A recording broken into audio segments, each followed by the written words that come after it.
നമസ്കാരം, ഏവർക്കും ഹാജസ് PSCയിലേക്ക് ഹൃദ്യമായ ഹാർദമായ സ്വാഗതം. നമ്മൾ ഇന്ന് സ്പെഷ്യൽ എഡിഷൻ്റെ 11ാമത്തെ പാർട്ടാണ്. നമ്മൾ രാജാറാം മോഹൻ റോയ് പഠിച്ചു, ബംഗാൾ വിഭജനം പഠിച്ചു. അതിനുശേഷം കുറേ നല്ല ക്ലാസ്സുകൾ നമുക്ക് കിട്ടി, രോഗങ്ങളുമായി ബന്ധപ്പെട്ട കുറേ വിവരങ്ങൾ കിട്ടിയായിരുന്നു. ഇതെല്ലാം ഒരു പോർഷൻ ഫുള്ളായിട്ട് നമ്മളിങ്ങനെ കവർ ചെയ്ത് പോവുകയാണ്. പക്ഷേ നിർഭാഗ്യവശാൽ കഴിഞ്ഞ ഒരാഴ്ച ക്ലാസ് ഇടാൻ വേണ്ടി പറ്റിയില്ല. ഇച്ചിരി കുറച്ച് എനിക്കൊരു സ്കൂളുണ്ട്, നിങ്ങൾക്ക് എല്ലാവർക്കും അറിയാം. ആ സ്കൂളിൽ വാർഷികമായിരുന്നു. അപ്പോൾ അതുമായി ബന്ധപ്പെട്ട കുറേ കാര്യങ്ങളും ഓട്ടമൊക്കെ ആയതുകൊണ്ടാണ് യൂട്യൂബിനകത്ത് ക്ലാസ് ഇടാൻ കഴിയാതെ പോയത്. അപ്പോൾ എന്തായാലും നമുക്ക് വീണ്ടും ഇന്ന് മുതൽ ക്ലാസ്സുകൾ റെഗുലറായി ഇട്ട് തുടങ്ങാം. കൃത്യമായി പഠിച്ചു പോകുക. 11ാമത്തെ ക്ലാസ്സാണ്. സ്പെഷ്യൽ എഡിഷൻ്റെ മറ്റ് ക്ലാസ്സുകളെല്ലാം കാണാൻ വേണ്ടിയിട്ട് പ്ലേലിസ്റ്റിൽ പോയി നോക്കിയാൽ ഹാജാസ് PSC എടുക്കുക. പ്ലേലിസ്റ്റിനകത്ത് സ്പെഷ്യൽ എഡിഷനകത്ത് നമ്മൾ ഈ ക്ലാസ്സുകളെല്ലാം ഇട്ടിട്ടുണ്ട്. അപ്പോൾ അത് പോയി കാണുക. ഇന്ന് നമ്മൾ ക്ലാസ്സിനകത്ത് വളരെ തന്മയത്വത്തോടുകൂടി പരിപൂർണമായി നമ്മൾ പഠിക്കുകയാണ് ബലം, ഫോഴ്സിനെ കുറിച്ചാണ്. അതായത് നമ്മൾ എന്താണ് പറഞ്ഞു വരുന്നത് എന്ന് ചോദിച്ചാൽ, ബലത്തിൽ നിന്നും SCERT അടക്കം എന്തെല്ലാം സാധനങ്ങൾ PSCക്ക് ചോദിക്കുമോ അതെല്ലാം നമ്മൾ ഈ ഒറ്റ ക്ലാസ് കൊണ്ട് കവർ ചെയ്യും. അപ്പോൾ ഏവർക്കും ഹാജസ് PSCയിലേക്ക് ഹൃദ്യമായ ഹാർദമായ സ്വാഗതം. ഒരു വസ്തു, നമ്മുടെ കയ്യിലിരിക്കുന്ന ഒരു വസ്തുവിൻ്റെ ആകൃതിക്കോ അതിൻ്റെ ഷെയ്പ്പിനോ അതിൻ്റെ വ്യാപ്തത്തിനോ അതിൻ്റെ സൈസിനോ വലിപ്പത്തിനോ അതിൻ്റെ നിശ്ചലാവസ്ഥയ്ക്കോ അതിൻ്റെ ചലനാവസ്ഥയ്ക്കോ മാറ്റം വരുത്തുകയോ വരുത്താനുള്ള പ്രവണത ഉണ്ടാക്കുകയോ ചെയ്യുന്നത് എന്താണോ അതാണ് ബലം. ഉദാഹരണത്തിന്, ഒരു ഗ്രൗണ്ടിൽ ഒരു ഫുട്ബോൾ കിടപ്പുണ്ട്, നിശ്ചലാവസ്ഥയിലാണ്, വെറുതെ ഒരു ബോൾ അവിടെ കിടക്കുകയാണ്. നിങ്ങൾ അതിനൊന്ന് ചവിട്ടിയപ്പോൾ ആ ബോൾ അവിടെ നിന്നും മാറി പറന്നുപോയി. അത്യാവശ്യം നല്ലൊരു ചവിട്ടാണ് കൊടുത്തത്. അപ്പം നിങ്ങളവിടെ എന്താണോ പ്രയോഗിച്ചത് അതാണ് ബലം. വേറൊരു ഉദാഹരണം നോക്കുകയാണെങ്കിൽ, ഒരു ടയർ ഇങ്ങനെ ഉരുണ്ട് വരികയാണ്, ചലിച്ചുകൊണ്ടിങ്ങനെ വരികയാണ്, മൂവ് ചെയ്തിങ്ങനെ വരുന്നു. നിങ്ങളതിനെ കൈ കൊണ്ടിങ്ങനെ തടഞ്ഞു. അപ്പോൾ നിങ്ങളുടെ കയ്യിൽ തട്ടി ആ ടയർ അങ്ങനെ നിന്നു. അപ്പോൾ ഒരു വസ്തുവിൻ്റെ ചലനാവസ്ഥയെ നിശ്ചലപ്പെടുത്താൻ നിങ്ങൾ അവിടെ എന്തോ ഒരു സാധനം പ്രയോഗിച്ചിട്ടുണ്ട്, അതാണ് ബലം. നിങ്ങളുടെ കയ്യിലൊരു ചുയിങ്കം ഇരിക്കുകയാണ്. ആ ചുയിങ്കത്തെ നിങ്ങൾ ഈ രണ്ട് വിരലിനിടയിൽ ഇങ്ങനെ വെച്ചിട്ട് ഇങ്ങനെ എന്തോ ഒരു സംഭവം ഇങ്ങനെ ഒന്ന് പ്രസ് ചെയ്തു. അപ്പോൾ അതിൻ്റെ ഷേപ്പ് മാറി. ഒരു വസ്തുവിൻ്റെ ഷേപ്പ് മാറ്റാൻ നിങ്ങൾ അവിടെ എന്താണോ പ്രയോഗിച്ചത് അതാണ് ബലം. അങ്ങനെ ഒരു വസ്തുവിൻ്റെ ഷേപ്പ് മാറ്റാനോ അതിൻ്റെ സൈസ് മാറ്റാനോ അതിൻ്റെ വോളിയം മാറ്റാനോ അതിൻ്റെ നിശ്ചലാവസ്ഥയിൽ മാറ്റം വരുത്താനോ അതിൻ്റെ ചലനാവസ്ഥയിൽ മാറ്റം വരുത്താനോ അല്ലെങ്കിൽ അതിനൊരു പ്രവണത ഉണ്ടാക്കാനോ നിങ്ങൾ എന്തു പ്രയോഗിക്കുന്നുവോ അതാണ് ബലം. അപ്പോൾ ബലത്തിൻ്റെ കൃത്യമായ ഡെഫിനിഷൻ അങ്ങനെ നമുക്ക് പറയാം. ഒരു വസ്തുവിൻ്റെ ആകൃതിക്കോ അല്ലെങ്കിൽ വ്യാപ്തത്തിനോ വലിപ്പത്തിനോ ചലനാവസ്ഥയ്ക്കോ നിശ്ചലാവസ്ഥയ്ക്കോ മാറ്റം വരുത്തുന്നതിനുള്ള പ്രവണത ഉണ്ടാക്കുകയോ ചെയ്യുന്നത് എന്താണോ അതിനെ നമ്മൾ ബലമെന്ന് പറയും. ഒരു വസ്തുവിനെ മുൻപോട്ടോ പിൻപോട്ടോ ചലിപ്പിക്കാൻ പ്രയോഗിക്കുന്നതാണ് ബലം. വെറുതെ ഇരിക്കുന്ന ഒരു ചെറിയൊരു ബോക്സ് വെറുതെ ഇരിപ്പുണ്ട്, നിങ്ങൾ അങ്ങോട്ട് തട്ടി ഇങ്ങോട്ട് തട്ടുന്നു, ഇതാണ് ബലം. ഒരു വസ്തുവിനെ മുൻപോട്ടോ പിൻപോട്ടോ ചലിപ്പിക്കുവാൻ നിങ്ങൾ എന്ത് പ്രയോഗിക്കുന്ന ശക്തിയെ നമ്മൾ വിളിക്കുന്ന പേരാണ് ബലം. ബലത്തിൻ്റെ ന്യൂട്ടൺ എന്നാണ് പറയുക. ബലത്തിൻ്റെ യൂണിറ്റ് ന്യൂട്ടനാണ്. SI യൂണിറ്റ് എന്ന് ചോദിച്ചാലും ന്യൂട്ടൺ എന്ന് തന്നെ പറയണം. ബലത്തിൻ്റെ SI യൂണിറ്റ് എന്ന് ചോദിച്ചാലും ന്യൂട്ടൺ എന്ന് തന്നെ പറയണം. 1960 അന്താരാഷ്ട്ര തലത്തിൽ യൂണിറ്റ്സ് ആൻഡ് മെഷർമെൻറ്റ് എന്നുള്ള ചാപ്റ്റർ നമ്മൾ എടുത്തിട്ടുണ്ട്. അതിനകത്ത് പറയുന്നുണ്ട് SI യൂണിറ്റ് അംഗീകരിക്കപ്പെട്ട വർഷം 1960. ബലത്തിൻ്റെ യൂണിറ്റ് SI യൂണിറ്റ് ഏതാണെന്ന് ചോദിച്ചാൽ നമ്മൾ ഉത്തരം പറയണം, അത് ന്യൂട്ടൺ ആണെന്ന് പറയണം. ഭൗതികശാസ്ത്രത്തിൻ്റെ പിതാവായ ന്യൂട്ടൻ്റെ സ്മരണാർത്ഥമാണ് ബലത്തിന് ന്യൂട്ടൺ എന്ന അളവ് കൊടുത്തിട്ടുള്ളത്. ഇതിന് യൂണിറ്റ്സ് ആൻഡ് മെഷർമെൻറ്റിൽ നമ്മൾ പറയുന്നുണ്ട്, അടിസ്ഥാന അളവുകളുടെ കാര്യങ്ങളിൽ അടിസ്ഥാന അളവുകളെ സൂചിപ്പിക്കാൻ പ്രധാനമായും 3 രീതികളാണ് ഉപയോഗിക്കുന്നത്. ഒന്ന് CGS, ആദ്യകാലങ്ങളിൽ ഉപയോഗിച്ചുകൊണ്ടിരുന്ന രീതിയാണ്. നീളത്തെ സെൻറ്റിമീറ്ററിലും ഭാരത്തെ ഗ്രാമിലും സമയത്തെ സെക്കൻഡിലും സൂചിപ്പിക്കുന്ന രീതിയാണ് CGS. ബലത്തിൻ്റെ CGS യൂണിറ്റ് ഏതാണ് എന്ന് ചോദിച്ചാൽ ഉത്തരം പറയണം, അത് ഡൈൻ ആണ്. ഡൈൻ എന്നാണ് പറയുക. എന്നാൽ ഒരു ന്യൂട്ടൺ എത്രയാണ് എന്ന് ചോദിച്ചാൽ ഒരു ന്യൂട്ടൺ 10⁵ 1 0 0 0 3 4 5 1 ലക്ഷം. 1 ലക്ഷം ഡൈനിനെയാണ് 10⁵ 1 ലക്ഷം ഡൈനിനെയാണ് നമ്മൾ ഒരു ന്യൂട്ടൺ എന്ന് പറയുന്നത്. അപ്പോൾ ബലത്തിൻ്റെ യൂണിറ്റ് ഏതാ? നമ്മൾ ഈ ക്ലാസ് കൊണ്ട് എല്ലാം പഠിക്കണം. ബലത്തിൻ്റെ യൂണിറ്റ് ഏതാ? പറ. ബലത്തിൻ്റെ യൂണിറ്റ് ന്യൂട്ടൺ. SI യൂണിറ്റാണ് ന്യൂട്ടൺ. SI യൂണിറ്റ് നിലവിൽ വന്ന വർഷം 1960. 1960 SI യൂണിറ്റ് നിലവിൽ വരുന്നത്. ബലത്തിൻ്റെ CGS യൂണിറ്റ് ഏതാണെന്ന് ചോദിച്ചാൽ ഉത്തരം പറയണം, ബലത്തിൻ്റെ CGS യൂണിറ്റ് എന്ന് പറയുന്നത് ഡൈൻ ആണ്. ഒരു ന്യൂട്ടൺ എന്ന് പറയുന്നത് 1 ലക്ഷം ഡൈൻ. 1 ലക്ഷം ഡൈൻ. എൻ്റെ പൊന്നു പിള്ളേരെ, ഒരു വസ്തുവിൻ്റെ വലിപ്പത്തിനോ ഒരു വസ്തുവിൻ്റെ ആകൃതിക്കോ ഒരു വസ്തുവിൻ്റെ വ്യാപ്തത്തിനോ ഒരു വസ്തുവിൻ്റെ നിശ്ചലാവസ്ഥയ്ക്കോ ഒരു വസ്തുവിൻ്റെ ചലനാവസ്ഥയ്ക്കോ മാറ്റം വരുത്തുകയോ വരുത്താനുള്ള പ്രവണത ഉണ്ടാക്കുകയോ ചെയ്യുന്നത് എന്താണോ അതാണ് ബലം. അതാണ് ബലം. ഓക്കെ, നമുക്ക് വരാം. ഒരു വസ്തുവിന്മേൽ പ്രയോഗിക്കപ്പെടുന്ന ബലം. നിങ്ങളൊരു വസ്തുവിൽ ബലം പ്രയോഗിക്കുകയാണ്. ബലം പ്രയോഗിക്കുക എന്ന് പറഞ്ഞാൽ ഇനി അതിന് വേറൊരു വിശദീകരണത്തിൻ്റെ ആവശ്യമില്ല. നിങ്ങളുടെ കയ്യിലുള്ള ഒരു വസ്തുവിലേക്ക് ഒരു ബലം ഒരു ശക്തി പ്രയോഗിക്കുന്നു. ഒരു വസ്തുവിന്മേൽ പ്രയോഗിക്കപ്പെടുന്ന ബലം എന്ന് പറയുന്നത് എപ്പോഴും ആ വസ്തുവിൻ്റെ പിണ്ഡത്തെയും മാസിനെയും അതിനുണ്ടാകുന്ന ത്വരണത്തിൻ്റെയും ഗുണനമായിരിക്കും, ഗുണിതഫലമായിരിക്കും.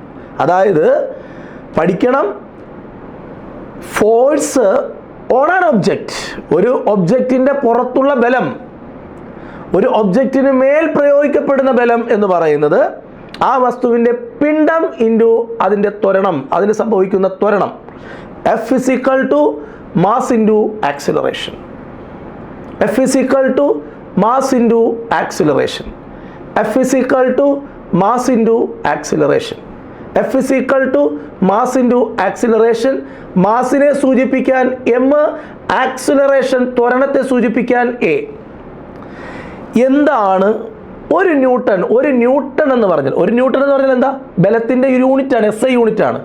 പരീക്ഷയ്ക്ക് ചോദിക്കുകയാണ് ഒരു ന്യൂട്ടനെ സംബന്ധിക്കുന്നൊരു ചോദ്യം, അല്ലെങ്കിൽ സ്കൂൾ ക്ലാസ്സുകളിലാണെങ്കിൽ അവർ ചോദിക്കാറുണ്ട് വാട്ട് ഈസ് 1 ന്യൂട്ടൺ. ഓക്കെ, അപ്പോൾ നമ്മൾ എന്ത് പറയും? ഒരു ന്യൂട്ടൺ എന്ന് പറയൂ. ഒരു ന്യൂട്ടൺ എന്ന് പറഞ്ഞാൽ ഒരു അളവാണത്. എന്തിനെയാണ് നമ്മൾ ഒരു ന്യൂട്ടൺ എന്ന് പറയുന്നത്? 1 കിലോഗ്രാം ഭാരമുള്ള ഒരു വസ്തു, ഭാരമൊന്നല്ല പിണ്ഡമുള്ള, 1 കിലോഗ്രാം പിണ്ഡമുള്ള ഒരു വസ്തു. പിണ്ഡം എന്ന് പറഞ്ഞാൽ എന്താ? ഒരു വസ്തുവിൽ അടങ്ങിയിരിക്കുന്ന ദ്രവ്യത്തിൻ്റെ അളവ്. ഒരു വസ്തുവിൽ അടങ്ങിയിരിക്കുന്ന ദ്രവ്യത്തിൻ്റെ അളവാണ് quantity of matter present in an object is called mass. 1 kilogram mass ഉള്ള ഒരു വസ്തു, 1 കിലോഗ്രാം പിണ്ഡമുള്ള ഒരു വസ്തുവിന് 1 മീറ്റർ/സെക്കൻഡ് സ്ക്വയർ ത്വരണം സംഭവിക്കണം. 1 കിലോഗ്രാം പിണ്ഡമുള്ള ഒരു വസ്തു നിങ്ങളുടെ കയ്യിലുണ്ട്, അവന് 1 യൂണിറ്റ് ത്വരണം സംഭവിക്കണം എങ്കിൽ അവിടെ ബലം പ്രയോഗിച്ചേ പറ്റൂ. ആ ബലത്തിൻ്റെ അളവാണ് 1 ന്യൂട്ടൺ. അത്രേ ഉള്ളൂ. എന്താ പറഞ്ഞത്? 1 കിലോഗ്രാം മാസുള്ള ഒരു വസ്തുവിന് 1 മീറ്റർ/സെക്കൻഡ് സ്ക്വയർ ത്വരണം സംഭവിക്കാൻ കൊടുക്കേണ്ട ബലം, അതിനെ വിളിക്കുന്ന പേരാണ് 1 ന്യൂട്ടൺ.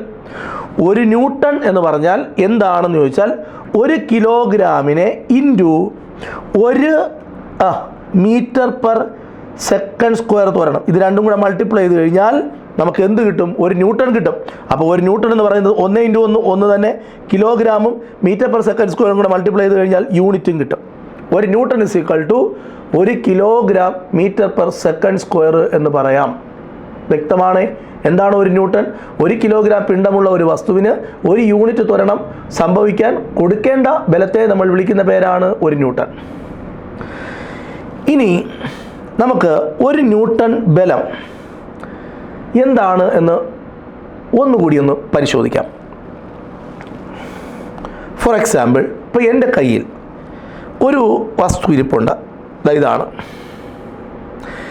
ഈ വസ്തുവിൻ്റെ ഭാരം 100 ഗ്രാം. 100 ഗ്രാം, ശ്രദ്ധിച്ച് കേൾക്കണം, 100 ഗ്രാം. ഇതിനെ ഞാൻ ഈ കൈ കൊണ്ടിങ്ങനെ തടഞ്ഞു നിർത്തിയിട്ടുണ്ട്. ഒരു ബലം പ്രയോഗിച്ചത് കൊണ്ടാണ് ഈ പേന ഇവിടെ ഇരിക്കുന്നത്. ഇല്ലെങ്കിൽ ഈ 100 ഗ്രാം ഭാരമുള്ള പേന തറയിപ്പോവും. ഭൂഗുരുത്വത്തിൻ്റെ ഭാഗമായി ഇത് തറയിൽ പോകാനാണ് സാധ്യത. അതിനെതിരായിട്ട് ഞാനൊരു ബലം പ്രയോഗിച്ചിട്ടുണ്ട്. ഇതിൻ്റെ ഭാരം 100 ഗ്രാം. അപ്പോൾ 100 ഗ്രാമിനെ തറനിരപ്പിന് സമാന്തരമായി കയ്യിൽ താങ്ങി നിർത്താൻ ഗുരുത്വാകർഷണ ബലത്തിനെതിരെ ഞാൻ കൊടുക്കുന്ന ബലം എന്താണോ അതിനെയാണ് 1 ന്യൂട്ടൺ എന്ന് പറയുക. അപ്പോൾ എന്താണ് 1 ന്യൂട്ടൺ? 100 ഗ്രാമിനെ, അതായത് 0.1 കിലോഗ്രാമിനെ അല്ലെങ്കിൽ 100 ഗ്രാമിനെ ഭൂഗുരുത്വ ബലത്തിനെതിരെ തറനിരപ്പിന് സമാന്തരമായി താങ്ങി നിർത്താൻ കൊടുക്കുന്ന ബലത്തെ നമ്മൾ വിളിക്കുന്ന പേരാണ് 1 ന്യൂട്ടൺ ബലം. 1 ന്യൂട്ടൺ ബലം. ക്ലിയർ ആണ്? ഇത്രയും കാര്യങ്ങളും ഓക്കെയാണോ? ബലം കണ്ടുപിടിക്കേണ്ട ഫോർമുല പറഞ്ഞ് F = ma. F എന്ന് പറഞ്ഞാൽ ബലം, M എന്ന് പറഞ്ഞാൽ മാസ്, A എന്ന് പറഞ്ഞാൽ ആക്സിലറേഷൻ. അപ്പോൾ 1 ന്യൂട്ടൺ എന്ന് പറഞ്ഞാൽ എന്താണെന്ന് പഠിച്ചു, 1 ന്യൂട്ടൺ ബലം എന്താണെന്ന് പഠിച്ചു. ഒരു കുഞ്ഞു പ്രോബ്ലം ഒക്കെ നമ്മളിതിനകത്ത് ചെയ്യാവുന്ന പരുവത്തിലേക്ക് കാര്യങ്ങളെ എത്തിച്ചു. ഇനി നമുക്ക് വിവിധ തരം ബലങ്ങൾ ഏതൊക്കെയാണ് എന്ന് നോക്കാം. പ്രധാനമായും ബലങ്ങളെ രണ്ടായി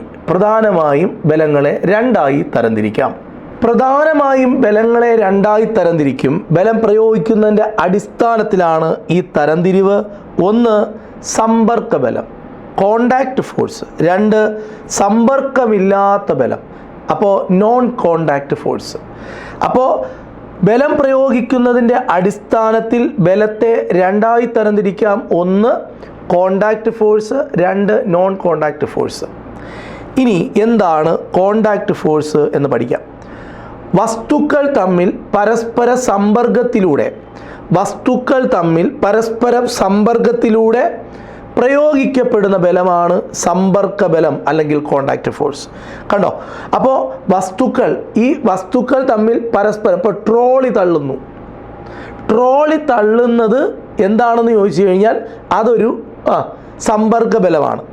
എന്ന് പറഞ്ഞാൽ വസ്തുക്കൾ പരസ്പരം സമ്പർക്കത്തിൽ വരുന്നുണ്ട്. എന്നാൽ വിസ്കസ് ബലം പ്രതലവുമായി ബന്ധമുണ്ട്.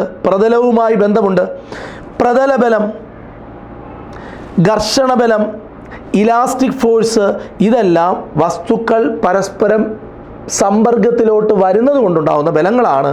ഇതിനെ നമ്മൾ കോണ്ടാക്ട് ഫോഴ്സ് എന്ന് പറയും.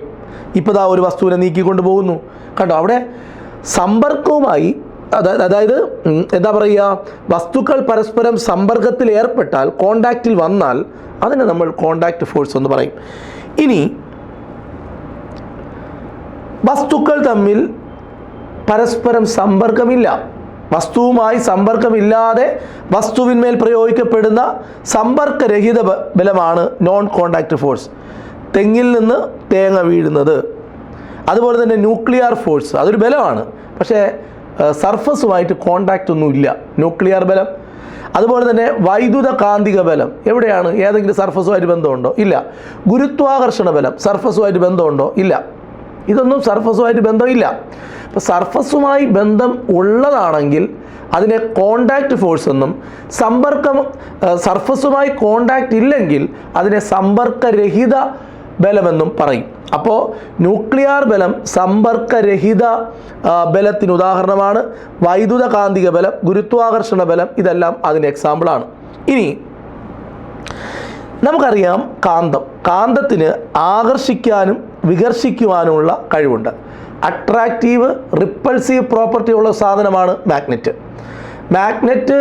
ചിലതിന് അട്രാക്റ്റീവ് ഫോഴ്സ്, റിപ്പൾസീവ് പ്രോപ്പർട്ടിയും ഈ കാന്തം കാണിക്കും. കാന്തം പ്രയോഗിക്കുന്ന ബലത്തെ നമ്മൾ വിളിക്കുന്ന പേരാണ് മാഗ്നറ്റിക് ഫോഴ്സ് എന്ന് പറയും. ഫോഴ്സ് പലതരമുണ്ട്. അതിൽ കാന്തം പ്രയോഗിക്കുന്ന ബലം അല്ലെങ്കിൽ കാന്തം പ്രയോഗിക്കുന്ന ബലത്തെ വിളിക്കുന്ന പേരാണ് കാന്തിക ബലം അല്ലെങ്കിൽ മാഗ്നറ്റിക് ഫോഴ്സ്. ഒന്നുകൂടി, ഒരു ബലം നമ്മൾ നോക്കുമ്പോൾ, ശ്രദ്ധിക്കുമ്പോൾ, ഇപ്പോൾ നമുക്കറിയാം ഒരു കിണറിൻ്റെ മുകളിൽ ചില പ്രാണികൾ ഈ ജലോപരിതലത്തിൽ ഇങ്ങനെ പറ്റി പിടിച്ചിരിക്കുന്നത്, അവിടെ ഒരു ബലമുണ്ട്. ആ പ്രാണിയും ആ ജലത്തിൻ്റെ സർഫസും തമ്മിൽ സമ്പർക്കത്തിൽ ഏർപ്പെട്ടിട്ടുണ്ട്. അത് പ്രതല ബലം എന്ന് പറയും. ഒരു ബ്ലേഡ് നമ്മൾ വെള്ളത്തിലേക്ക് അനങ്ങാതെ കൊണ്ടുവച്ചാൽ ആ ബ്ലേഡ് അവിടെ വെള്ളത്തിൽ മുങ്ങാതെ ഇങ്ങനെ നിൽക്കുന്നതിന് കാരണം പ്രതല ബലമാണ്. പ്രതലബലമാണ്. ഒരു പേപ്പർ ഒരു കഷ്ണം എടുക്കുക, അതിനെ സമാന്തരമായി വെള്ളത്തിലേക്ക് ഇങ്ങനെ ഇട്ട് കഴിഞ്ഞാൽ വെള്ളത്തിന് മുകളിൽ ഇങ്ങനെ പൊങ്ങി നിൽക്കും. അവിടെ ഒരു ബലം ഈ പേപ്പറിന്മേലുണ്ട്. അപ്പോൾ ആ വസ്തുക്കൾ തമ്മിൽ സമ്പർക്കത്തിൽ വന്നിട്ടുണ്ട്, വെള്ളവും പേപ്പറും തമ്മിൽ സമ്പർക്കത്തിൽ വന്നിട്ടുണ്ട്. അങ്ങനെയാണെങ്കിൽ കോണ്ടാക്റ്റ് ഫോഴ്സ്. എന്നാൽ ന്യൂക്ലിയർ ബലമെടുത്താലോ അല്ലെങ്കിൽ ഗുരുത്വാകർഷണ ബലമെടുത്താലോ നമുക്ക് അത്തരത്തിലൊരു സമ്പർക്കം, ഒരു കോണ്ടാക്റ്റ് കാണാൻ കഴിയില്ല. അതാണ് നോൺ കോണ്ടാക്റ്റ് ഫോഴ്സ് എന്ന് പറയുന്നത്. കാന്തം ഇരുമ്പാണിയെ അട്രാക്റ്റ് ചെയ്യുന്നത് കണ്ടിട്ടുണ്ടോ? അത് കാന്തം പ്രയോഗിക്കുന്ന ബലമാണ്. ഇതിനെ നമ്മൾ മാഗ്നറ്റിക് ഫോഴ്സ് എന്നാണ് പറയുക. മാഗ്നറ്റിക് ഫോഴ്സ് എന്ന് പറയും. ശ്രദ്ധിക്കാം. പ്രകൃതിയിലെ ഏറ്റവും ശക്തമായ ബലം ന്യൂക്ലിയർ ബലം. പ്രകൃതിയിലെ ഏറ്റവും സ്ട്രോങ്ങസ്റ്റ് ഫോഴ്സ് ഏതാണെന്ന് ചോദിച്ചാൽ ഉത്തരം പറയണം, അത് ന്യൂക്ലിയർ ഫോഴ്സ് ആണ്. ഈ ലോകത്തിലെ പ്രകൃതിയിലെ ഏറ്റവും ശക്തമായ ബലം ന്യൂക്ലിയർ ബലം. ശക്തി കുറഞ്ഞ ബലം ഗുരുത്വാകർഷണ ബലം. ഭൂമി നമ്മളെല്ലാം ആകർഷിച്ചിട്ടുണ്ട്. ഭയങ്കരമായ ആകർഷണമാണോ? ഒരിക്കലും അല്ല. ഏറ്റവും വീക്കാണ്. ഏറ്റവും ശക്തി കുറഞ്ഞ ഒരു കാറ്റൊക്കെ അടിച്ച് ഈ കൊടുങ്കാറ്റൊക്കെ അടിക്കുമ്പോഴത്തേക്ക് ആൾക്കാരൊക്കെ പറന്നു കൊണ്ടിട്ടില്ലേ? അതാണ്. അപ്പോൾ പ്രകൃതിയിലെ ഏറ്റവും ശക്തമായ ബലം, ആറ്റം ബോംബിൻ്റെ നിർമ്മാണം, ഹൈഡ്രജൻ ബോംബിൻ്റെ നിർമ്മാണം, ഇതെല്ലാം ന്യൂക്ലിയർ ഫോഴ്സുമായി ബന്ധപ്പെട്ടതാണ്. അപ്പോൾ ന്യൂക്ലിയർ ഫോഴ്സ് എന്ന് പറയുന്നത് പ്രകൃതിയിലെ ഏറ്റവും ശക്തമായ ബലമാണ്. ഏറ്റവും ശക്തി കുറഞ്ഞ ബലം ഗുരുത്വാകർഷണ ബലം ആണ്. ഓക്കെ, നമ്മൾ വിറക് വെട്ടുന്നു, നമ്മൾ പാത്രം കഴുകുന്നു, നമ്മൾ തൂക്കുന്നു, നമ്മൾ ജിമ്മിൽ പോയി ഡമ്പലൊക്കെ എടുത്ത് വെച്ച് ഇങ്ങനെയൊക്കെ ആക്കുന്നു. അവിടെ നമ്മൾ പ്രയോഗിക്കുന്ന ബലമാണ് നമ്മുടെ മസിൽ കൊണ്ടുള്ള ബലം, മസ്കുലാർ ഫോഴ്സ്, പേശി ബലം. മനുഷ്യരും മറ്റുള്ളവരുമൊക്കെ പ്രവൃത്തി ചെയ്യാൻ വേണ്ടിയിട്ട് ഉപയോഗിക്കുന്ന ബലം ആണ് പേശി ബലം. എന്നാൽ നമ്മൾ നന്നായിട്ട് മുടിയിൽ ഉരസിയ പ്ലാസ്റ്റിക് പേനയ്ക്ക് മുടിയിൽ നമ്മൾ സ്കൂളിലൊക്കെ ചെയ്തിട്ടുണ്ടല്ലേ, സ്കെയിലോ അല്ലെങ്കിൽ പേനയോ ഒക്കെ എടുത്തിട്ട് മുടിയിൽ നന്നായിട്ട് ഉരസി എന്നിട്ടൊരു ചെറിയ കടലാസിൻ്റെ കുഞ്ഞു കഷ്ണങ്ങൾ എടുത്തിട്ട് ഇങ്ങനെ കൊണ്ടുവരുമ്പോഴത്തേക്കും അട്രാക്റ്റ് ചെയ്യുന്നത് കാണാൻ പറ്റും, കാന്തം പോലെ. അത് അന്നൊക്കെ നമുക്ക് എന്താണ് അതിൻ്റെ കാരണമെന്ന് പോലും അറിഞ്ഞൂടാ. പക്ഷേ ഒരു ക്ലാസ്സിലൊക്കെ ചില പിള്ളേർ ഭയങ്കര സ്കിൽഡായിട്ടത് കാണിക്കും. നമ്മളൊക്കെ ചിലപ്പോൾ ഇങ്ങനെ ചെയ്യുമ്പോഴത്തേക്ക് കാണില്ല. അപ്പോൾ നമുക്ക് അതിൻ്റെ ഫാക്ടേഴ്സ് ഏതാണ്, ഫിസിക്സ് കൃത്യമായിട്ട് അറിഞ്ഞുകൂടാത്തതുകൊണ്ടാണ്. ചെറിയ കുഞ്ഞ് പേപ്പർ കഷ്ണങ്ങൾ എടുത്തിട്ട് എവിടെയെങ്കിലും ഉരസിയിട്ട് അതിനകത്ത് എന്തോ ഒരു ശക്തി അവിടെ വരുന്നു. ഇത് ഈ പേപ്പറിനെല്ലാം ആകർഷിക്കുന്നു. ഇതാണ് ഇലക്ട്രോസ്റ്റാറ്റിക് ഫോഴ്സ്, സ്ഥിതവൈദ്യുത ബലം, ഇലക്ട്രോസ്റ്റാറ്റിക് ഫോഴ്സ് എന്ന് പറയും. അപ്പോൾ മുടിയിൽ ഉരസിയ പ്ലാസ്റ്റിക് പേനയ്ക്ക് ചെറിയ കടലാസ് കഷ്ണങ്ങളെ ആകർഷിക്കാൻ കഴിയുന്നതിന് കാരണം സ്ഥിതവൈദ്യുത ബലമാണ്. അതായത് ഇലക്ട്രോസ്റ്റാറ്റിക് ഫോഴ്സ് ആണ് ഇലക്ട്രോസ്റ്റാറ്റിക് ഫോഴ്സ്. അടുത്തത് ഇലാസ്തിക ബലം. എന്താണ് ഇലാസ്തിക ബലം? ഇലാസ്റ്റിക് ഫോഴ്സ് എന്ന് പറയും. ഇലാസ്റ്റിക് ഫോഴ്സ് എന്താണ്? ഇലാസ്റ്റിക് ഫോഴ്സ് ഒരു വസ്തുവിൽ ബലം പ്രയോഗിക്കുമ്പോൾ അതിനെതിരായി ആ വസ്തുവിൽ ഉളവാകുന്ന ആന്തരബലമാണ് ഇലാസ്തിക ബലം. അങ്ങനെ ഒരു ബലം എല്ലാ വസ്തുക്കളിലും ഉണ്ടാകില്ല. അപ്പോൾ എന്താണ് ഇലാസ്തിക ബലം എന്ന് ചോദിച്ചാൽ, ഞാനൊരു റബ്ബർ ബാൻഡ് എടുത്തു. ഈ റബ്ബർ ബാൻഡ് എടുത്ത് ഞാൻ ഇങ്ങനെ ഒരു ബലം പ്രയോഗിക്കുകയാണ്. ഈ വിരലുകൊണ്ട് ഇങ്ങോട്ടും ഈ വിരലുകൊണ്ട് ഇങ്ങോട്ടും റബ്ബർ ബാൻഡിനെ ഇങ്ങനെ വലിക്കുകയാണ്. അപ്പോൾ റബ്ബർ ബാൻഡ് ഇങ്ങനെ വലിഞ്ഞു വരും. ഇതിനകത്ത് ഞാനിങ്ങനെ ബലം പ്രയോഗിക്കുന്ന സമയത്ത് ഈ റബ്ബറിൻ്റെ അകത്ത് തന്മാത്രകൾ, ഐസോപ്രീൻ തന്മാത്രകൾ, അവർ ഈ ബലത്തിനെതിരായി ഒരു ബലം കൂടി പ്രയോഗിക്കുന്നുണ്ട്. അതിനെയാണ് ഇലാസ്റ്റിക് ഫോഴ്സ് എന്ന് വിളിക്കുന്നത്. എന്താണ് ഇലാസ്റ്റിക് ഫോഴ്സ് എന്ന് ചോദിച്ചാൽ, ഒരു വസ്തുവിൽ ബലം പ്രയോഗിക്കുമ്പോൾ, റബ്ബറിൽ ഞാനിങ്ങനെ ബലം പ്രയോഗിക്കുമ്പോൾ അതിനെതിരായി ആ വസ്തുവിൽ ഉളവാകുന്ന ആന്തരിക ബലമാണ് ഇലാസ്തിക ബലം. ഇനി ഒരു സ്പ്രിങ് ഇങ്ങനെ ചുരുട്ടി വെച്ചിട്ടുണ്ട്, സ്പ്രിങ് റോൾഡായിട്ട് ഇങ്ങനെ സ്പൈറലായിട്ട്. ഇതിനെ ഞാനിങ്ങനെ വലിക്കാൻ ശ്രമിക്കുമ്പോഴത്തേക്കും അതിൻ്റെ ഉള്ളിലൊരു ബലം ഉളവാകും. അതിനെ വിളിക്കുന്ന പേരാണ് ഇലാസ്റ്റിക് ഫോഴ്സ് എന്ന് പറയും. സ്റ്റീലാണെങ്കിലും ഗ്ലാസ്സിലാണെങ്കിലും ഒക്കെ ഇതെല്ലാം, സ്റ്റീല്, ഗ്ലാസ്, റബ്ബർ, ഇതെല്ലാം ഇലാസ്തികത സ്വഭാവം കാണിക്കുന്ന വസ്തുക്കളാണ്. ഇവിടെ ഒരു കാര്യം മനസ്സിലാക്കേണ്ടത്, നമുക്കെല്ലാവർക്കും അറിയാം റബ്ബർ നല്ല ഇലാസ്തികതയുള്ള ഒരു വസ്തുവാണ്. പക്ഷേ സ്റ്റീല് റബ്ബറിനേക്കാൾ ഈ പറയുന്ന സ്റ്റീലിന് റബ്ബറിനേക്കാൾ ഇലാസ്തികതയുണ്ട്. എന്ന് വെച്ചാൽ സ്റ്റീലിലേക്ക് നമ്മളൊരു ബലം പ്രയോഗിച്ചാൽ അതിൻ്റെ ഉള്ളിലുണ്ടാകുന്ന ആന്തരിക ബലം കൂടുതലാണ് എന്ന്, റബ്ബറിനേക്കാൾ കൂടുതലാണ്. അപ്പോൾ സ്റ്റീലിൻ്റെ പ്രത്യേകത, സ്റ്റീലിന് ഇലാസ്റ്റിസിറ്റി കൂടുതലാണ് റബ്ബറിനേക്കാൾ. ഈ പ്രസ്താവന ശരിയാണോ എന്ന് പരീക്ഷയ്ക്ക് ചോദിക്കുമ്പോൾ ആണെന്ന് പറയണം. ഇലാസ്തികത, നിങ്ങളൊരു പ്ലാസ്റ്റിക് വസ്തുക്കൾ എടുക്കുക, ഒരു ബക്കറ്റോ അങ്ങനെ പ്ലാസ്റ്റിക്കിലുള്ള എന്തെങ്കിലും സാധനം എടുത്തിട്ട് നിങ്ങളൊരു ബലം പ്രയോഗിച്ച് കഴിഞ്ഞാൽ അതിൻ്റെ ഉള്ളിൽ അതിനെ ചെറുക്കാൻ കഴിയും, അല്ലെങ്കിൽ അതിനെ എതിർക്കുന്ന ഒരു ആന്തരിക ബലം അവിടെ ഉളവാവൂല. നിങ്ങളൊരു വസ്തു എടുത്തു, ആ വസ്തുവിലേക്ക് നിങ്ങളൊരു ബലം പ്രയോഗിച്ചു, ഒരു ആന്തരിക ബലവും അതിനെതിരായി ഉണ്ടാകുന്നില്ലെങ്കിൽ അതിനെ നമ്മൾ പ്ലാസ്റ്റിക് വസ്തുക്കൾ എന്ന് പറയും. മെഴുക്, കളിമണ്ണ്, ഇതെല്ലാം ഇലാസ്തികത ഒട്ടും തന്നെ പ്രകടിപ്പിക്കാത്ത വസ്തുക്കളാണ്. മെഴുക്, കളിമണ്ണ് ഇവർക്കൊന്നും ഇലാസ്തികതയില്ല. സ്റ്റീലിനുണ്ട്, ഗ്ലാസിനുണ്ട്, റബ്ബറിനുണ്ട് ഇലാസ്തികത. അപ്പോൾ ഇലാസ്തികത എന്താണെന്ന് പറഞ്ഞ് നമുക്ക് നിർത്താം. ഇലാസ്റ്റിസിറ്റി എന്ന് പറഞ്ഞാൽ നമ്മളൊരു ബലം പ്രയോഗിക്കുമ്പോൾ അതിനെതിരായി ആ വസ്തുവിൽ ഉളവാകുന്ന ആന്തരിക ബലത്തെയാണ് ഇലാസ്തികത അല്ലെങ്കിൽ ഇലാസ്റ്റിക് ഫോഴ്സ് എന്ന് പറയുന്നത്. എന്താണ് ഇമ്പൾസീവ് ഫോഴ്സ് അല്ലെങ്കിൽ ആവേഗബലം? ഒരു ചെറിയ സമയത്തേക്ക്, ഒരു കുഞ്ഞു സമയത്തേക്ക് പ്രയോഗിക്കപ്പെടുന്ന വലിയ ബലത്തെ വിളിക്കുന്ന പേരാണ് ഇമ്പൾസീവ് ഫോഴ്സ്. ഒരു കൊതു എന്നെ കടിച്ചു, ഒറ്റയടി.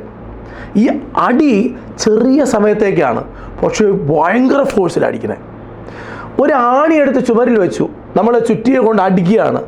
ഈ അടി കൊള്ളുന്നത് സെക്കൻഡ് നേരമാണ്, ഒറ്റ സെക്കൻഡ് അല്ലെങ്കിൽ ഒരു സെക്കൻഡിനേക്കാളും കുറഞ്ഞ ഒരു സമയത്തേക്കാണ്. ഒരു ചെറിയ സമയത്തേക്ക് പ്രയോഗിക്കപ്പെടുന്ന വലിയ ഒരു ഫോഴ്സിനെ നമ്മൾ വിളിക്കുന്ന പേരാണ് ഇമ്പൾസീവ് ഫോഴ്സ്. ഇപ്പോൾ ബാഡ്മിൻ്റൺ കളിക്കുന്നു, ഷട്ടിൽ ബാറ്റ് കളിക്കുന്നു, ബാഡ്മിൻ്റൺ കളിക്കുന്നു. ഈ കോക്ക് വന്ന് കോക്കിനെ നമ്മൾ ഈ ബാറ്റ് കൊണ്ട് ടാപ്പ് ചെയ്യുന്നു. കുറഞ്ഞ സമയത്തേക്കാണ്, പക്ഷെ ഫോഴ്സ് കൂടുതലാണ്. ക്രിക്കറ്റ് ബാറ്റ് കൊണ്ട് ബോൾ അടിക്കുന്നു, ഫുട്ബോളിനെ തട്ടി നിൽക്കുന്നു. ഇതൊക്കെ ഉയർന്ന ബലം കുറഞ്ഞ സമയത്തേക്ക്, അതിനെയാണ് നമ്മൾ ആവേഗബലം എന്ന് പറയുന്നത്. ഒരു ബലം ഒരു വസ്തുവിൽ ഉളവാക്കുന്ന ആകെ ഫലമാണ് ഇമ്പൾസീവ് എന്ന് പറയുക. ഓക്കെ, എന്താണ് ആവേഗബലം? ആവേഗബലം എന്താണെന്ന് ചോദിച്ചാൽ ബലം ഇൻറ്റു സമയം. ബലം, ആവേഗബലം, ഇമ്പൾസീവ് ഫോഴ്സ് കണ്ടുപിടിക്കാൻ ഫോഴ്സ് ഇൻറ്റു ടൈം. വലിയ ഫോഴ്സാണ്, ചെറിയ സമയമാണ്. ബലം കൂടുതലും സമയം കുറവും. അപ്പോൾ ഇമ്പൾസീവ് ഫോഴ്സിൻ്റെ ഫോർമുല എന്താണ്? എഫ് ഇൻറ്റു ടി എന്ന് പറയാം. ആവേഗബലത്തിൻ്റെ യൂണിറ്റ് എഫ് എന്ന് പറഞ്ഞാൽ ഫോഴ്സ് അല്ലേ, ഫോഴ്സിൻ്റെ എസ് ഐ യൂണിറ്റ് ന്യൂട്ടൺ അല്ലേ, ടൈമിൻ്റെത് സെക്കൻഡ് അല്ലേ, അപ്പോൾ എൻ എസ് എന്ന് പറയാം. എൻ എസ് ആണ് ഇമ്പൾസീവ് ഫോഴ്സിൻ്റെ എന്തോന്ന് പറയുന്നത്, യൂണിറ്റ് എന്ന് പറയുന്നത്. ഈ ഇമ്പൾസീവ് ഫോഴ്സിന് ഒരു ഡയറക്ഷൻ ഉണ്ട്, അതോടൊപ്പം ഒരു ക്വാണ്ടിറ്റി ഉണ്ട്. ഇത് രണ്ടും കൂടെ മൾട്ടിപ്ലൈ ചെയ്താൽ നമുക്ക് ക്വാണ്ടിറ്റി കിട്ടും. അപ്പോൾ ഒരു ക്വാണ്ടിറ്റി ഉണ്ട്, മാഗ്നിറ്റ്യൂഡും ഉണ്ട്, ഡയറക്ഷനും ഉണ്ട്. മാഗ്നിറ്റ്യൂഡും ഡയറക്ഷനും ആർക്കുണ്ടെന്നാണ് പറഞ്ഞേ? ഇമ്പൾസീവ് ഫോഴ്സിനുണ്ട്. അങ്ങോട്ടേക്ക് ബലം പ്രയോഗിക്കുന്നു, ആ ഡയറക്ഷൻ ഇമ്പോർട്ടൻ്റ് ആണ്. ഇത്രയും ബലം പ്രയോഗിക്കുന്നു, മാഗ്നിറ്റ്യൂഡും ഉണ്ട്. അതുകൊണ്ട് നമ്മളതിനെ സദിശ അളവ് എന്ന് പറയും. വെക്റ്റർ ക്വാണ്ടിറ്റി ആണ് ഇമ്പൾസീവ് ഫോഴ്സ് എന്ന് പറയും.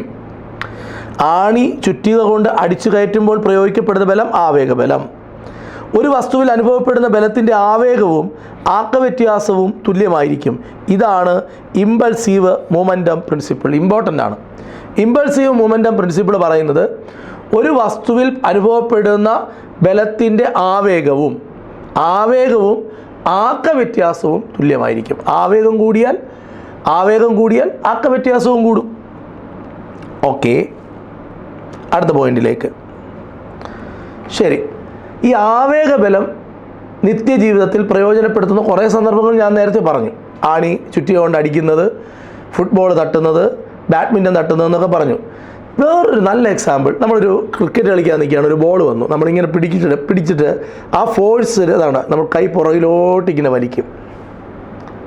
അതായത് ക്രിക്കറ്റ് ബോൾ പിടിക്കുമ്പോൾ കൈ പുറകോട്ട് വലിച്ച് ബോളും കൈയും സമ്പർക്കത്തിൽ വരുന്ന സമയം ദീർഘിപ്പിക്കുന്നത്. ഇങ്ങനെ ബോൾ ഇങ്ങനെ തന്നെ പിടിച്ചിട്ട് അങ്ങനെ സംഭവിക്കും. അങ്ങനെ തന്നെ നമ്മൾ പുറകിലോട്ട് വലിക്കുമ്പോഴേ കൃത്യമായ ബോൾ നമ്മുടെ കയ്യിലകത്ത് നിൽക്കുകയുള്ളൂ. ഇങ്ങനെ തന്നെ പിടിക്കാൻ നോക്കൂല. ഇങ്ങനെ കയ്യിൽ കോണ്ടാക്ട് ജസ്റ്റ് ടച്ച് ചെയ്ത് കഴിഞ്ഞാൽ ബാക്കിലോട്ട്. ആ സമയം നമ്മൾ എന്ത് ചെയ്യണം? ദീർഘിപ്പിക്കാൻ വേണ്ടി നോക്കും. ഓക്കെ, എന്താണ് ഘർഷണം? എന്താണ് നമ്മൾ പഠിക്കാൻ പോകുന്നത്? ബലവുമായി ബന്ധമുള്ളൊരു സാധനമാണ് ഫ്രിക്ഷൻ അല്ലെങ്കിൽ ഘർഷണം എന്ന് പറയുന്നത്. ഫ്രിക്ഷൻ. ഓക്കെ, ഒരു പ്രതലം, ഒരു സർഫസ്, ഇതൊരു സർഫസാണ്, ഒരു പ്രതലം, ഇതൊരു തറയാണ്. തറയിലോട്ട് കണ്ടോ, ഇതിൻ്റെ പുറത്തൊരു പെട്ടി വെച്ചിട്ട് ഒരാളിങ്ങനെ നീക്കിക്കൊണ്ട് പോവുകയാണ്. അപ്പോൾ ഈ പെട്ടിയുടെ അടിഭാഗവും ഈ തറയും തമ്മിലൊരു കോണ്ടാക്റ്റ് ഇരിക്കുകയാണ്. ഒരു പ്രതലം മറ്റൊരു പ്രതലത്തിലൂടെ ചലിക്കുന്നു അല്ലെങ്കിൽ ചലിക്കാൻ ശ്രമിക്കുമ്പോൾ അവരുടെ ആ ചലനത്തെ എതിർക്കുന്ന തരത്തിൽ ആ തറയിൽ സമാന്തരമായി ഒരു ബലം അനുഭവപ്പെടും. അതിനെ നമ്മൾ വിളിക്കുന്ന പേരാണ് ഫ്രിക്ഷണൽ ഫോഴ്സ് എന്ന് പറയും. ഇയാൾ കണ്ടോ, നമുക്ക് ഈ ചിത്രത്തിൽ നോക്കിയേ, ഒരാൾ ഈ ഡയറക്ഷനിലോട്ടാണ് ബലം പ്രയോഗിക്കുന്നത്. അതുകൊണ്ട് മൂവ്മെൻറ്റും മോഷനും അങ്ങോട്ടാണ്, പുഷിങ് ഫോഴ്സ് അങ്ങോട്ടാണ്. പക്ഷേ ഫ്രിക്ഷൻ അതിനെതിരെയാണ്. കണ്ടോ, ഫ്രിക്ഷൻ കാണിച്ചിരിക്കുന്നത് എങ്ങനെയാണ് നോക്കിയേ, നിങ്ങൾ നോക്കിയേ, ഫ്രിക്ഷൻ കാണിച്ചിരിക്കുന്നത് എങ്ങനെയാണ്? ഓപ്പോസിറ്റ് ഡയറക്ഷനിലാണ്. ശ്രദ്ധിക്കേണ്ടത്, ഒരു പ്രതലം, ഒരു സർഫസ്, ഒരു പ്രതലം മറ്റൊരു പ്രതലത്തിലൂടെ തെന്നി നീങ്ങുമ്പോൾ അല്ലെങ്കിൽ ചലിക്കുമ്പോൾ അല്ലെങ്കിൽ ചലിക്കാൻ ശ്രമിക്കുമ്പോൾ അവയുടെ ആപേക്ഷികമായ ചലനത്തെ എതിർക്കുന്ന തരത്തിൽ സമാന്തരമായി ആ പ്രതലത്തിന് സമാന്തരമായി ഒരു ബലം അനുഭവപ്പെടും. അതിനെ നമ്മൾ വിളിക്കുന്ന പേരാണ് ഫ്രിക്ഷണൽ ഫോഴ്സ്. ഒന്നുകൂടി, ഒരു പ്രതലം മറ്റൊരു പ്രതലത്തിന് മുകളിലൂടെ അല്ലെങ്കിൽ മറ്റൊരു പ്രതലത്തിലൂടെ ചലിക്കുകയോ ചലിക്കാൻ ശ്രമിക്കുകയോ ചെയ്യുമ്പോൾ അവിടെ അതിനിടയിൽ സമാന്തരമായി അനുഭവപ്പെടുന്ന ബലമാണ്, ഈ ചലനത്തെ എതിർക്കുന്ന തരത്തിൽ സമാന്തരമായി അനുഭവപ്പെടുന്ന ബലമാണ് ഘർഷണം എന്ന് പറയുന്നത്, ഫ്രിക്ഷൻ എന്ന് പറയുന്നത്. ഫ്രിക്ഷൻ്റെ കൃത്യമായ ഒരു പിക്ചർ ഇവിടെ തന്നിട്ടുണ്ട്. ഇതൊരു സർഫസാണ്, ഇത് തറയാണ്, ഫ്ലോറാണ്. ഇത് ഒബ്ജക്റ്റാണ്, ഇത് ഒബ്ജക്റ്റാണ്. കണ്ടോ, ഒബ്ജക്റ്റാണ്. ഇത് തറയാണ്, ഇത് ഒബ്ജക്റ്റാണ്. ഇത് ഫ്ലോർ, ഇത് തറ, ഇത് ഒബ്ജക്റ്റ്. ഓക്കെ, നമ്മൾ ഇങ്ങോട്ടാണ് ഈ വസ്തുവിനെ മൂവ് ചെയ്യിപ്പിക്കുന്നത്. ഡയറക്ഷൻ ഓഫ് മോഷൻ ഇങ്ങോട്ടാണ് ഡയറക്ഷൻ ഓഫ് മോഷൻ. കാണുന്നുണ്ടോ നിങ്ങൾ ഡയറക്ഷൻ ഓഫ് മോഷൻ എന്ന് പറയുന്നത്? ഓക്കെ, ഇങ്ങോട്ടാണ് നമ്മൾ ഫോഴ്സ് അപ്ലൈ ചെയ്യുന്നത്. കണ്ടോ, ഫോഴ്സ് അപ്ലൈ ചെയ്യുന്നു, ഡയറക്ഷൻ ഓഫ് മോഷൻ അങ്ങോട്ടാണ്. പക്ഷേ ഫ്രിക്ഷൻ തിരിച്ചാണ്. ആക്സിലറേഷൻ ഡ്യൂ ടു ഗ്രാവിറ്റി താഴോട്ടാണ്. അപ്പം ഇതാണ് ഘർഷണത്തിൻ്റെ കൃത്യമായ പിക്ചർ. ഒരു വസ്തുവിലേക്ക്, ഒരു ഒബ്ജക്റ്റിനെ നമ്മൾ എങ്ങോട്ടേക്ക് ഫോഴ്സ് അപ്ലൈ ചെയ്യുന്നോ അങ്ങോട്ടേക്ക് വസ്തു മൂവ് ചെയ്യാൻ ശ്രമിക്കും. അതിൻ്റെ ഓപ്പോസിറ്റ് ഡയറക്ഷനിൽ വസ്തുവിനും ഈ തറയ്ക്കും സമാന്തരമായി ഒരു ബലം, ആ മൂവ്മെൻറ്റിനെ എതിർക്കുന്ന ഒരു ബലം അവിടെ ഡെവലപ്പ് ചെയ്യും. അതാണ് ഫ്രിക്ഷൻ. പരസ്പര സമ്പർക്കത്തിൽ ഏർപ്പെട്ട പ്രതലങ്ങളുടെ ആപേക്ഷിക ചലനത്തെക്കുറിച്ച് പഠിക്കുന്നതിനെ വിളിക്കുന്ന പേരാണ് ട്രൈബോളജി. അപ്പോൾ എന്താണ് ട്രൈബോളജി? പരസ്പരം കോണ്ടാക്റ്റിലേർപ്പെട്ട പ്രതലങ്ങളുടെ ആപേക്ഷിക ചലനത്തെക്കുറിച്ചുള്ള പഠനത്തെ വിളിക്കുന്ന പേരാണ് ട്രൈബോളജി. ഓക്കെ, അപ്പോൾ ചലനത്തെ പ്രതിരോധിക്കുന്ന ബലം ആണ് ഘർഷണബലം.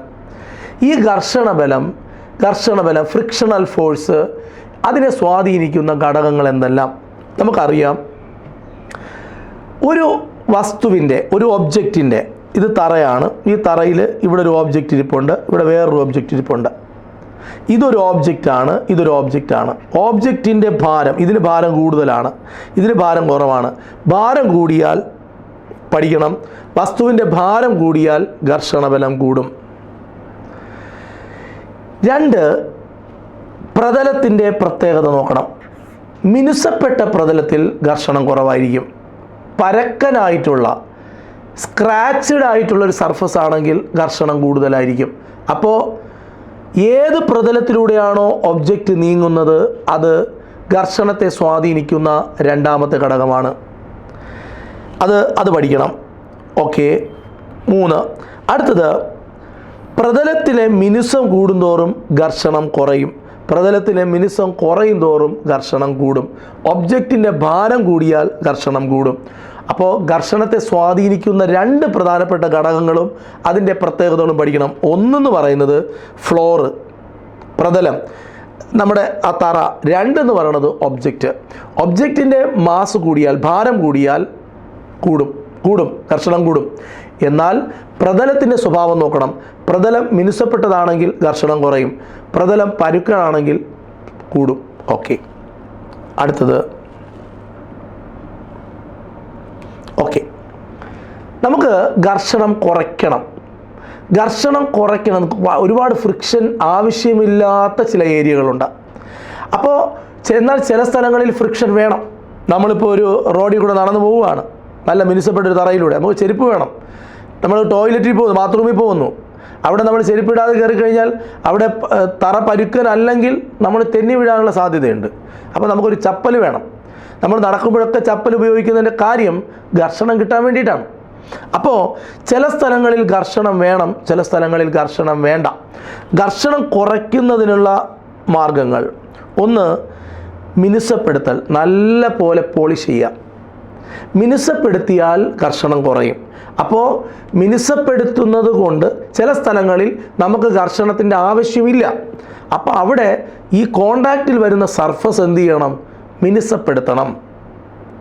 രണ്ട്, സ്നേഹകങ്ങൾ, ലൂബ്രിക്കൻസ് ഉപയോഗിക്കണം. വണ്ടിയിലൊക്കെ നമ്മൾ സ്റ്റിയറിങ്ങിൻ്റെയൊക്കെ ആ പാർട്ടിലൊക്കെ ലൂബ്രിക്കൻസ് ഉപയോഗിക്കും. ബോൾ ബെയറിങ്ങുകൾ, നമ്മൾ സൈക്കിൾ ചവിട്ടുമ്പോൾ സൈക്കിളിൻ്റെ പെഡസ്റ്റലിൻ്റെ ഭാഗത്ത് ബോളും കോണും വെച്ചിട്ട് അങ്ങനെ ഒരു പരിപാടിയുണ്ട് അല്ലേ? അതാണ് നമ്മളിങ്ങനെ സൈക്കിളിങ്ങനെ ചവിട്ടുമ്പോൾ അതിനകത്ത് ബോളൊക്കെ ഇട്ടിട്ടുണ്ട്, അതാണ്. അതുപോലെ തന്നെ നമ്മളിപ്പോൾ ഇങ്ങനെ കറങ്ങാൻ കഴിയുന്നിടത്തൊക്കെ ബോൾ ബെയറിങ് ഇട്ട് കൊടുക്കും. ആ ബോൾ ബെയറിങ് ഉണ്ടെങ്കിൽ ഘർഷണം കുറയ്ക്കാൻ സഹായിക്കും. ധാരാരേഖിതമാക്കൽ എന്ന് പറഞ്ഞാൽ അതിനനുസരിച്ചുള്ള ചേഞ്ചസ് വരും. ഇപ്പം എയറിലൂടെ ഇപ്പോൾ വിമാനത്തിൻ്റെയൊക്കെ ചിറക് കണ്ടിട്ടുണ്ടോ? ആ വിമാനത്തിൻ്റെയൊക്കെ ചിറക് അങ്ങനെ കൂർപ്പിച്ച് വയ്ക്കാൻ, അതിൻ്റെ മുൻഭാഗമൊക്കെ ഇങ്ങനെ കൂർത്ത് വയ്ക്കാൻ, ചിറകുകളൊക്കെ ഷാർപ്പൺ ചെയ്ത് വയ്ക്കാനൊക്കെ കാരണമെന്ന് പറയുന്നത് ഘർഷണം കുറയ്ക്കാൻ വേണ്ടിയിട്ടാണ്. എയറിലുള്ള ഘർഷണമുണ്ട്, അത് കുറയ്ക്കാൻ വേണ്ടിയിട്ടാണ്. അങ്ങനെ നമ്മൾ മാറ്റുന്നതിനെയാണ് ധാരാരേഖിതമാക്കൽ എന്ന് പറയുക. അപ്പോൾ ഫ്രിക്ഷൻ ആവശ്യമില്ലാത്ത സ്ഥലങ്ങളിൽ ഫ്രിക്ഷൻ കുറയ്ക്കാൻ വേണ്ടിയിട്ട് നമുക്ക് സ്നേഹങ്ങൾ ഉപയോഗിക്കാം, ആ സർഫസിനെ മിനുസപ്പെടുത്താം, ബോൾ ബെയറിംഗ് ഉപയോഗിക്കാം, ധാരാരേഖിതമാക്കൽ ഉപയോഗിക്കാം. ഓക്കെ, ഒരു വസ്തുവിനെ ഇവിടെ കണ്ടോ, ഇവിടെ ഒരു ട്രോളി നീക്കിക്കൊണ്ട് പോകുന്നുണ്ടോ, ഇവിടെ ഒരാൾ കണ്ടോ ഇത്രയുണ്ടോ. അപ്പോൾ ആദ്യത്തെ ആളിന് നല്ല ബലം പ്രയോഗിക്കേണ്ടി വരും. ഒരു വസ്തു മറ്റൊരു വസ്തുവിനൂടെ ഉരുട്ടി നീക്കുമ്പോൾ ഉരുളൽ, ഇതാണ് റോളിംഗ് ഫ്രിക്ഷൻ. ഇവിടെ മറ്റതാണെങ്കിലോ സ്ലൈഡിങ് ഫ്രിക്ഷൻ, ഇങ്ങനെ നിരക്കി കൊണ്ടുപോവുക. എന്ത് പാടാണത്! എന്നാൽ ഉരുട്ടി കൊണ്ടുപോകുമ്പോഴത്തേക്കും എളുപ്പമാണ്, ചലനം എളുപ്പമാകും.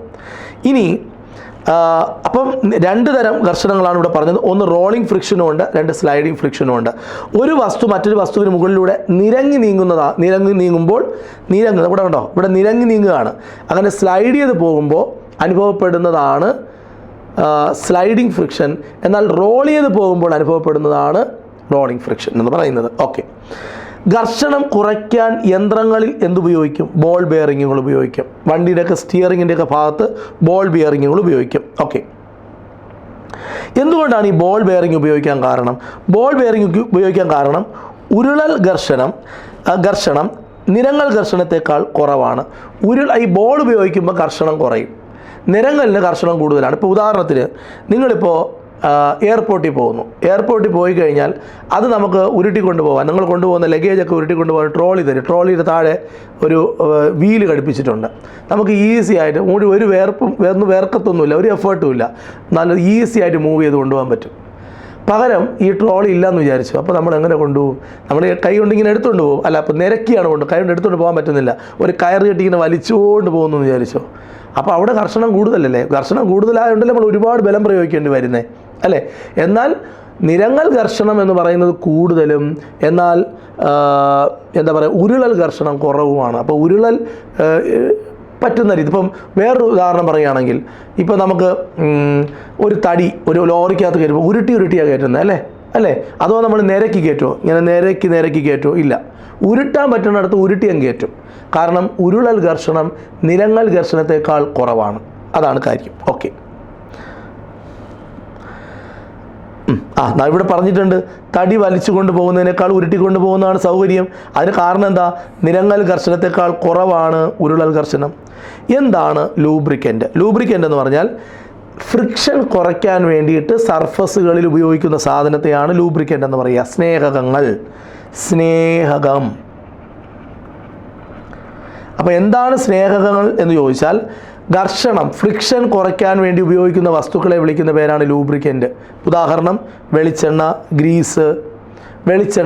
ഇപ്പം നമ്മൾ പണ്ടൊക്കെ ആണെങ്കിൽ സൈക്കിൾ ചവിട്ടുമ്പോഴത്തേക്കും നമുക്ക് ചവിട്ടാൻ ഭയങ്കര പാടായിരിക്കും. മഴയൊക്കെ പെയ്ത് തുരുമ്പൊക്കെ എടുത്തിരിക്കും. നമ്മൾ എന്ത് ചെയ്യും? സൈക്കിൾ ഷോപ്പിൽ കൊണ്ട് കൊടുക്കുമ്പോഴത്തേക്ക് അവരവിടെ ഓയിലിട്ട് തരും. അല്ലെങ്കിൽ നമ്മൾ വീട്ടിലിരിക്കുന്ന വെളിച്ചെണ്ണ എടുത്ത് കുറച്ചങ്ങ് ഇടും. അപ്പോഴത്തേക്ക് നമുക്ക് പിന്നെ ഈസി ആയിട്ട് ചവിട്ടാൻ പറ്റും. അവിടെ ഫ്രിക്ഷൻ കുറഞ്ഞു. അപ്പോൾ ഓയിലോ അല്ലെങ്കിൽ എണ്ണയോ ഉപയോഗിക്കുമ്പം ഈ കോണ്ടാക്റ്റിൽ വരുന്ന സർഫസുകൾ തമ്മിൽ എന്ത് ചെയ്യും? ഫ്രിക്ഷൻ ഉണ്ടായിരുന്നത് കുറയും, ഇല്ലാതാവും. ഓക്കെ, അപ്പോൾ അങ്ങനെ ഫ്രിക്ഷൻ കുറയ്ക്കാൻ വേണ്ടി ഉപയോഗിക്കുന്നതാണ് വെളിച്ചെണ്ണ, ഗ്രീസ്. ഓക്കെ, ഇനി ഇതേപോലെ ഉയർന്ന യന്ത്രങ്ങളുണ്ട്. വലിയ വലിയ യന്ത്രങ്ങളിൽ ഇതേപോലെ നമ്മൾ വണ്ടിയൊക്കെ ഓടിക്കുമ്പോൾ എന്തോ ഒരയുന്നല്ലോ, അത്ര സോഫ്റ്റ് അല്ലല്ലോ. അപ്പോൾ നമ്മൾ മനസ്സിലാക്കിക്കോണം അവിടെ എന്തോ ഒരു ഫ്രിക്ഷൻ നടക്കുന്നുണ്ട്. ഈ കോണ്ടാക്റ്റ് വരുന്ന ഭാഗത്ത് നമ്മൾക്ക് വാഹനങ്ങളുടെ ഉള്ളറിഞ്ഞുകൂടാത്തതുകൊണ്ടാണ്. നമുക്ക് വാഹനത്തിൻ്റെ കളറും അതിൻ്റെ രൂപവും അതിൻ്റെ കാശും അതിൻ്റെ പത്രാസും ഒക്കെ അറിയാം. പക്ഷേ അതിനകത്ത് എന്തൊക്കെയോ പരിപാടികൾ നടക്കുന്നുണ്ട്. വണ്ടി ഓടിച്ചപ്പോൾ ഇന്നലത്തെ അത്ര സുഖമില്ലല്ലോ, അപ്പോൾ നമ്മൾ അപ്പോൾ ഓയിൽ ചേഞ്ച് ചെയ്യണം കേട്ടോ എന്ന് പറയും. ഓയിൽ തീർന്നു എന്നൊക്കെ പറയുന്നത് ഈ പറയുന്ന സ്റ്റിയറിങ്ങിൻ്റെ ഭാഗത്തെ ഓയിൽ തീർന്നു പോയി എന്നൊക്കെ പറയുമ്പോൾ അവിടെ നമ്മൾ ഓയിലോ വെളിച്ചെണ്ണയോ പോലെ ഖരരൂപത്തിൽ സോളിഡായിട്ടുള്ള ചില സ്നേഹകങ്ങൾ ഉപയോഗിക്കും. അത്തരത്തിലൊരു സ്നേഹകം അല്ലെങ്കിൽ ലൂബ്രിക്കൻ്റാണ് ഗ്രാഫൈറ്റ്. പേര് കേട്ട ഒരു ലൂബ്രിക്കൻ്റാണ്, ഏറ്റവും നല്ലൊരു ലൂബ്രിക്കൻ്റാണ് ഗ്രാഫൈറ്റ്. ഇനി പരുക്കനായ പ്രതലങ്ങൾ, വളരെ റഫായിട്ടുള്ള സർഫസിൻ്റെ ഘർഷണം കുറയ്ക്കാൻ നമ്മൾ ആ റഫിനെസ് അങ്ങ് മാറ്റിയാൽ മതി. ഒന്നുകിൽ സാൻഡ് പേപ്പർ ഇട്ട് ഉരച്ചു കൊടുക്കുക, അല്ലെങ്കിൽ നമ്മൾ എന്ത് ചെയ്യുക? പോളിഷ് ചെയ്യുക.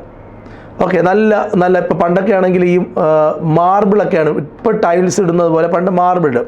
ഈ മാർബിൾ ഇട്ട് കഴിഞ്ഞാൽ അവർ പോളിഷ് ചെയ്യാൻ വരും. കുറേ ദിവസം കഴിയുമ്പോഴത്തേക്കും ഈ പോളിഷിംഗ് ഒക്കെ അങ്ങ് പോകും. നമ്മൾ ആദ്യം ഒരു പുതിയ വീട് പാലുകാച്ചൊക്കെ ആകുമ്പോഴത്തേക്കും നല്ല പോളിഷ് ചെയ്തിട്ടേക്കും. കുറേ ദിവസം കഴിയുമ്പോഴത്തേക്ക് പോളിഷ് പോകും. അപ്പം അത് മിനുസപ്പെടുത്തും. പരുക്കൻ ഉപരിതലങ്ങളുടെ ഘർഷണം കുറയ്ക്കാനായിട്ട്.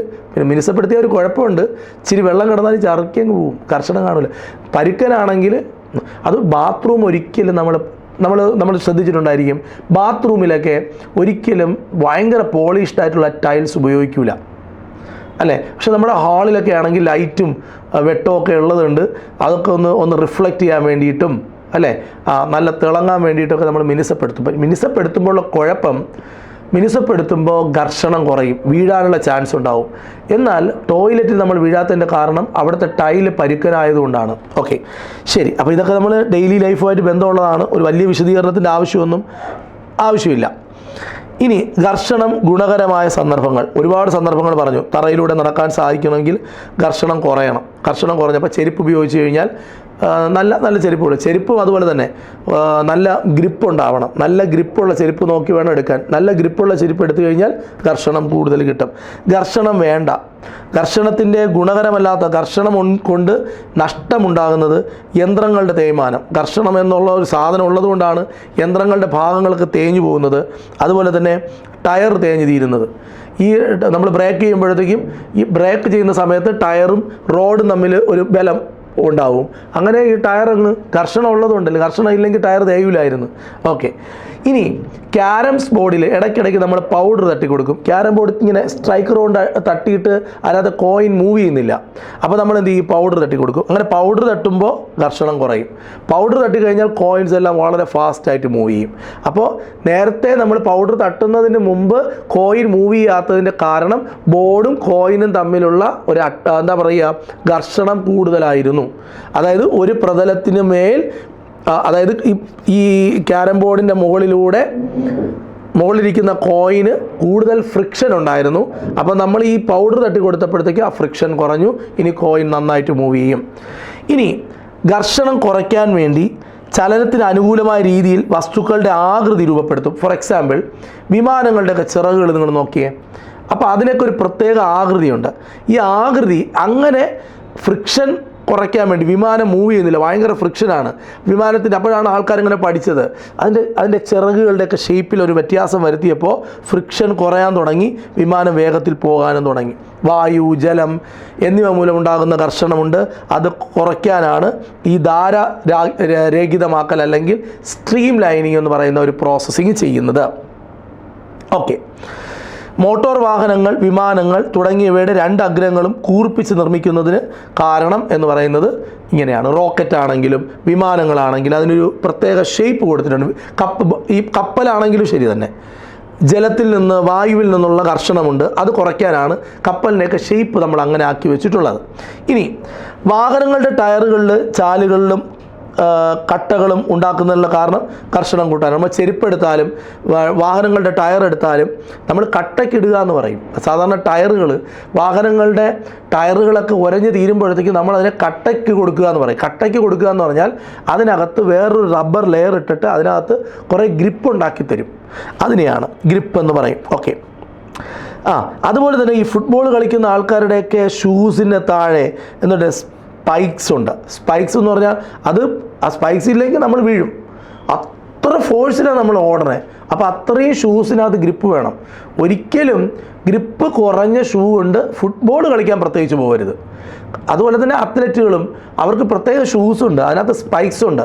ഈ സ്പൈക്സിൻ്റെ ക്വാളിറ്റി അനുസരിച്ചാണ് ഷൂസിൻ്റെ വില മാറുന്നത്. ആ സ്പൈക്സാണ് ഘർഷണം കൂട്ടുന്നത്. അപ്പം സ്പൈക്ക് കൊടുക്കുന്നത് ഘർഷണം കൂട്ടാൻ. അപ്പം ഘർഷണം കൂടിയാൽ മൂവ്മെൻറ്റ് പെർഫെക്റ്റ് ആവും. പറഞ്ഞ് മനസ്സിലായോ? അതൊന്ന് നോക്കിക്കോണം. ഇനി നോക്കാം. സ്വതന്ത്രമായി നടക്കാൻ കഴിയുന്നത്, ഓടിക്കൊണ്ടിരിക്കുന്ന വാഹനങ്ങൾ ബ്രേക്ക് നിർത്താൻ സാധിക്കുന്നത്, പാരച്യൂട്ട് ഉപയോഗിക്കാൻ സാധിക്കുന്നത്, തീപ്പെട്ടി കൊള്ളി ഉരച്ച് കത്തിക്കുന്നത്, ഇതെല്ലാം ഘർഷണത്തിൻ്റെ ഗുണമാണ്. നമുക്ക് സ്വതന്ത്രമായി നടക്കാൻ കഴിയുന്നതും നടക്കാൻ പറ്റുന്നതും ഓടിക്കൊണ്ടിരിക്കുന്ന വാഹനങ്ങൾ ബ്രേക്ക് ചവിട്ടുമ്പോൾ നിൽക്കുന്നതും ഒക്കെ ഘർഷണം കൊണ്ടാണ്. അതുപോലെ തന്നെ തീപ്പെട്ടി ഉരയ്ക്കുന്നത് നല്ല എക്സാമ്പിളാണ്. തീപ്പെട്ടി ഉരയ്ക്കുന്നത് ഘർഷണം കൊണ്ടാണ്. ഇനി ടയറുകളുടെ തേയ്മാനം, ഇന്ധനങ്ങളുടെ പാഴ്ചെലവ് ഘർഷണം കൊണ്ടാണ്. ഘർഷണം കൊണ്ടുണ്ടാകുന്ന ദോഷങ്ങളാണ് ടയറുകൾ തേഞ്ഞു പോകുന്നത്, ഇന്ധനങ്ങൾ കുറേയൊക്കെ വേസ്റ്റായി പോകുന്നത്, ഇതെല്ലാം. ഇനി ജലവും മറ്റ് ദ്രാവകങ്ങളും വസ്തുക്കൾ അവയിലൂടെ സഞ്ചരിക്കുമ്പോൾ ഘർഷണ ശക്തി ചെലുത്തുന്നു. ദ്രാവകങ്ങൾ ചെലുത്തുന്ന ഈ ബലത്തെ നമ്മൾ വിളിക്കുന്ന പേരാണ് ഡ്രാഗ് എന്ന് പറയും. ഡ്രാഗ് എന്ന് പറയും. അപ്പോൾ ഇവിടെ ഈ ക്ലാസ് പൂർണ്ണമാവുകയാണ്. ബലത്തെക്കുറിച്ചുള്ള മുഴുവൻ ഫാക്റ്റുകളും നിങ്ങൾക്ക് മുന്നിൽ അവതരിപ്പിക്കാൻ കഴിഞ്ഞു എന്ന ചാരിതാർത്ഥ്യത്തോടെ നിർത്തുന്നു. നാളെ വീണ്ടും സ്പെഷ്യൽ എഡിഷൻ്റെ 12ാമത്തെ ഭാഗത്തിൽ ഇതുപോലെ നിങ്ങൾക്ക് ഏറ്റവും ഉപകാരപ്രദമായ മറ്റൊരു ക്ലാസ്സുമായിട്ട് നമുക്ക് കാണാം. പിന്നെ ഒരു കാര്യം കൂടി, ഈ 2023 നടന്ന PSC പരീക്ഷകളുണ്ട്. 2022 നടന്ന PSC, 2021, 2020 നടന്ന പരീക്ഷകളുടെയൊക്കെ സയൻസിൻ്റെ ചോദ്യങ്ങൾ, അങ്ങനെ ഓരോ സബ്ജക്റ്റിൻ്റെ ചോദ്യങ്ങൾ സോർട്ട് ചെയ്തുകൊണ്ടിരിക്കുകയാണ്. അത് കഴിഞ്ഞാൽ നമുക്ക് നല്ല ഒരു ക്ലാസ് അതുമായി ബന്ധപ്പെട്ട് നിങ്ങൾക്ക് എക്സ്പെക്റ്റ് ചെയ്യാം. അതും കൂടി നമ്മൾ സ്പെഷ്യൽ എഡിഷനകത്ത് തരുന്നുണ്ട്. അപ്പോൾ എല്ലാവരും നിങ്ങളുടെ സുഹൃത്തുക്കൾക്ക് ഇതൊക്കെ ഈ വീഡിയോയുടെ ലിങ്ക് ഒന്ന് ഷെയർ ചെയ്യുക, ഒന്ന് ലൈക്ക് ചെയ്യുക, സബ്സ്ക്രൈബ് ചെയ്യാത്തവരാണെങ്കിൽ അങ്ങനെ ചെയ്യുക. അപ്പോൾ നമുക്ക് അടുത്ത വീഡിയോയിൽ വീണ്ടും കാണാം. Bye bye.